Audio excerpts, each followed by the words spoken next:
guys, my name is Courtney, and today I'm going to be talking about The Queen of Nothing by Holly Black. I have reviewed the first two books on this channel, I believe. I know for sure I've done the first one, so I will leave a link up here or down there so you can watch that if you're interested. I haven't made a review in a while. I'm worried it's going to be a clusterfuck. We are going to persevere through it because I have loved this series. I've been obsessed with this series since it started. With the final book out, I need to talk about my feelings somewhere. I love Carden and Jude so much because they were so complex and so different from any other YA character. I feel like they were purposely made really horrible people, and I just really appreciated that. I feel very conflicted about this book. At the end of the day, I was a little bit unsatisfied by this ending. I've been trying to puzzle out why that is because it's not the plot. I enjoyed everything that happened. I think all the decisions were very smart. There's something missing that made this unsatisfying for me. I think that is for a couple reasons. I think the biggest issue I had with this book is that it felt very, very rushed. I've noticed that in the past two books, sometimes just things are skimmed over a little bit too quickly. I want a little bit more time with things, and that kind of rushed feeling was very much felt in this book. There were just moments where I wanted a little bit more time in the scenes. I wanted just it to be stretched out a little bit more, get a little bit more character thoughts, reflections, and even just a little bit more scene work so that I could understand what was going on in scene and like be able to digest it. I think the hard part is a lot of books that I don't like are normally because they're like more plot based and the characters kind of fall through. I think this is a very character driven series, but this book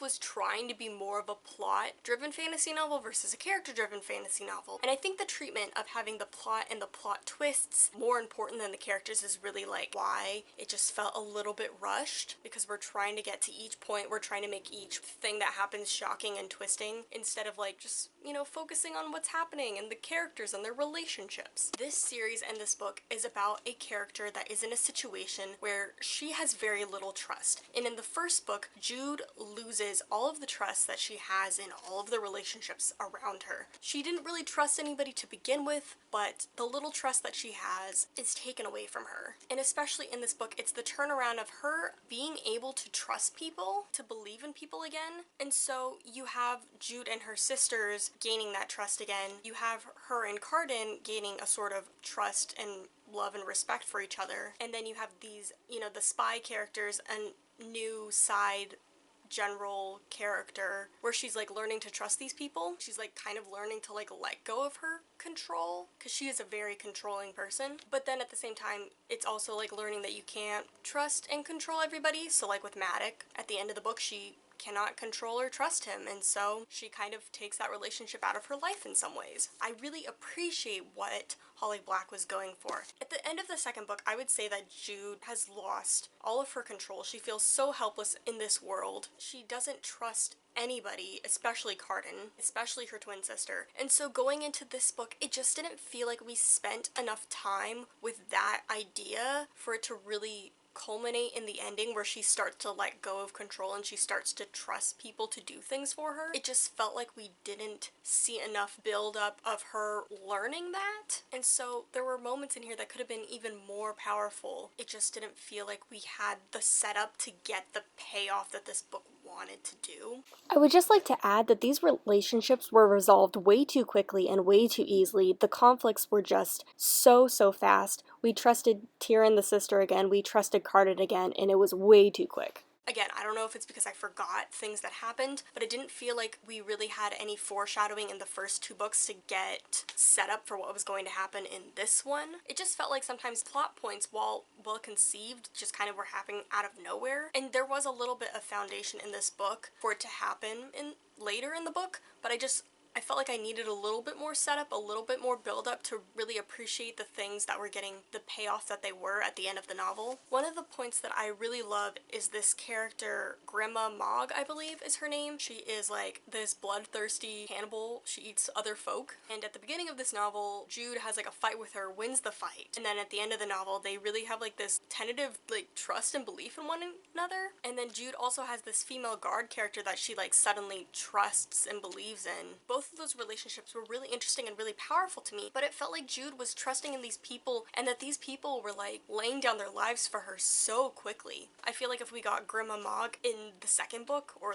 the first book and we had this build up of this relationship, it would have been much stronger. The same with the Knight character. I love the idea of reflecting back on the Jude that wanted to be a knight, and so her kind of trusting this girl. But this girl trusts like a mortal to be her queen very quickly. Like, even though that they kind of know each other, like, it just felt a little out of nowhere. If I'd seen that relationship built up from the beginning, it would have been a lot more powerful at the end when these two are like confiding and trusting in each other. Going back to Jude and Cardan, I love them. I love their relationship. Very harkens back to like an old YA. You know, he has a heart of gold and trusts you and loves you, but he's gonna do bad things. It harkens back to a very specific kind of character that I love.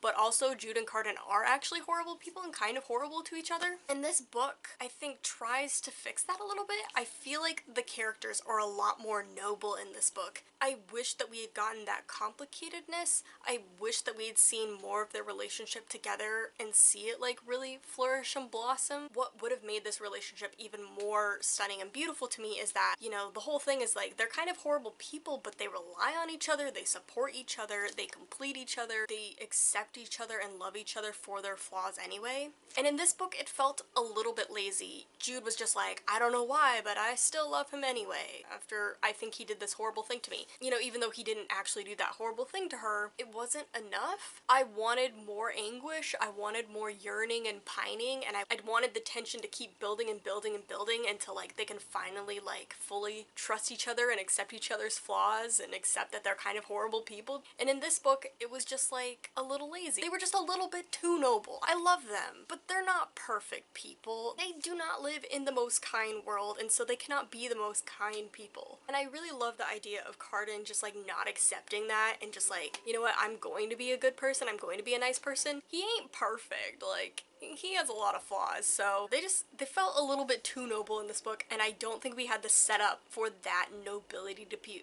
a really big payoff. Mostly, I just wish it was longer. I wish we had more time with the characters, the relationships, the plot, just for everything to be able to breathe and culminate. I wish we had the foundation for the setup. I wish some of the other books had had more of this setup so that this book could be really powerful. I did really enjoy this book. I had such a fun time reading it. I read it in less than 24 hours. The ending scene where Jude lets go and like cuts off Cardan's snake head, I could visually see like these beautiful like, landscape drawings of like Jude with a sword and this giant snake. I could like see the image in my brain, see the concept art for like the Disney movie that this would be. But just, it wasn't quite the satisfying ending that I wanted, and I'm just so mad about it. Also, we needed to see Locke's death. I'm sorry, like, I'm glad Jude's sister Tyron, I don't know how to pronounce her name, I'm so glad that she killed him, but like, he was killed off screen, for God's sakes. I love this series so much, and I feel like I invested so much into these characters. I haven't liked a YA book series like this in a really long time. To have this ending book